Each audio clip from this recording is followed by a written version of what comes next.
سلامونه او نیکې هیلې لر او بر ټولو افغانانو پښتنو ورونو ته. افغانانو پښتنو ورونو دلته به ما یو عکس لګولی، دا په چارسده کې یو پښتون دی چې پیدا شوی د پیغمبرۍ دعوه یې کړې. تاسې په سوشل میډیا کې کتلي، خو زه په ده باندې دومره خبرې نه کوم. افغانانو دا ویډیو باندې زما دومره نشروي د ټول نه په کلکه غوښتنه کوم، کله زه داسې خبرې نه کوم. خو دا ویډیو زما د هغه منافقینو، هغې د ایلمنډۍ بې غیرت خانانو ته ده چې په کومه شپه باندې پوځیه قرآن وسېدلو په امریکا کې، او همدغه بې غیرت خانان دا د ایلمنډۍ بچین، دا بې اصله، دا کم اصل راپاسېده. موږ مبارزینو ته، موږ افغانانو ته خور مور ښځې یو شی موږ ته پرېنښوده، تر دې پورې چې اشرف غني صاحب ته یې کنځلې وکړې، منظور پښتون ته یې کنځلې وکړې. زه نن دغه میسج هغه خلکو ته وړاندې کوم. آیا دا ما سره اوس زیب کوي چې زه راپاڅېږم زه ویم چې د طاهر خان داسې وکړمه، د الیف خان شیرپاو داسې وکړمه، د جان حبیب داسې وکړمه، د زیشان داسې وکړمه، د یوسف خان داسې، یوسف جان داسې وکړم؟ دا ما سره زیب کوي؟ دا زه کولی شم چې زه یو دوه کسان پوه کړم، او زما خو په لکاو میلنها وانې الحمدلله مینوال دي، را پوه کړم د یو دوه هلکانو په دې فیسبوک ورته یم چې ورشئ دې ته کنځلې وکړئ. دا یوسف جان دی که طاهر خان دی که جان حبیب دی که دا ټول دي، دا ټول زما ورونه دي. زه به سره اختلاف لرم، اختلاف بیل خبره ده، خو د هغې عزت زما عزت دی، د هغې مور زما مور ده، د هغې خور زما خور ده. خو زه تا ته یم بې غیرت خانه، بې عزته، بې وجدانه. تا په کم شکل په هغه شپه باندې موږ ته کنځلې کولې چې پوځي په قرآن سېدلی په امریکا کې، هغې سره زموږ څه کار دی؟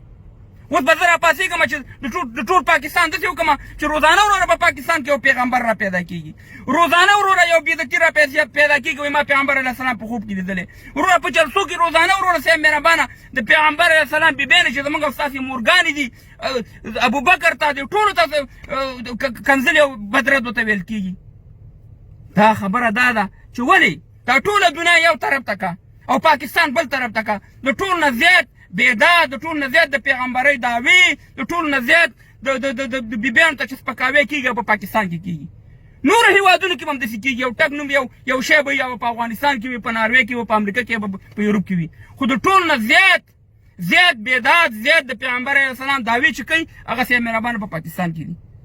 نو زه اوس ټول پاکستان ته کنځلې وکړم؟ دا ما سره زیب کوي؟ تاسې که دومره نرانه سئ بې غیرت خانانو، تاسې هلته په دغه ویډیوګانې به تاسې ګورئ چې 15 کلنې ماشوم سره، 4 کلنې ماشوم سره، 6 کلنې ماشوم سره جنسي تیری شوی.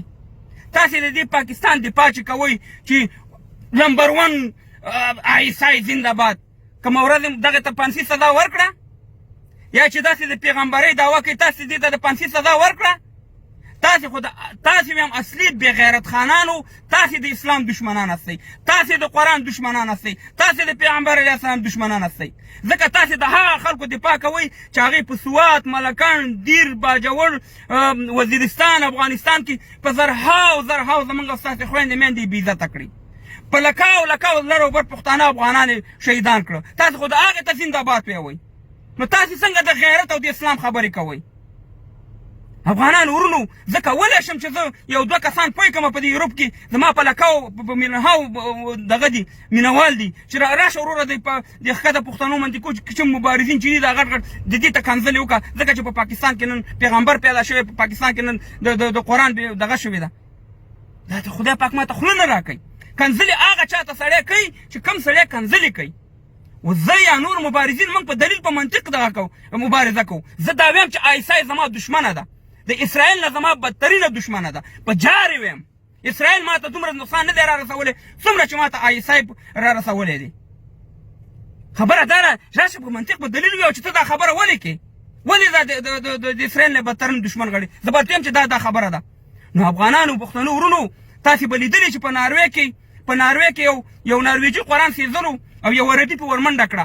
دا بې غیرت خانان راپاسې دغه عربي ته دومره کمپین وکړو چې وروره هغه عربي د ځانه خبر نه، عربي ملکونه ځانه خبر نه، او وروره غازي دی او پلانې دی او بستانې دی. و دا 2 میاشتې کېږي زموږ یو افغان ورور، پښتون ورور چې افغاني لباس د افغانستان د بیرغ نه جامې کړي، همغه شان چې کوم کار عربي کړی و، همغه شان په یو نارویجي قرآن سېزلو ورمنډه کړه پې، مګر بې غیرت خان د هغې اواز نه اوچتی، ځکه بې غیرت خان خپله دغه منافقت دی د خپل ویو دپاره.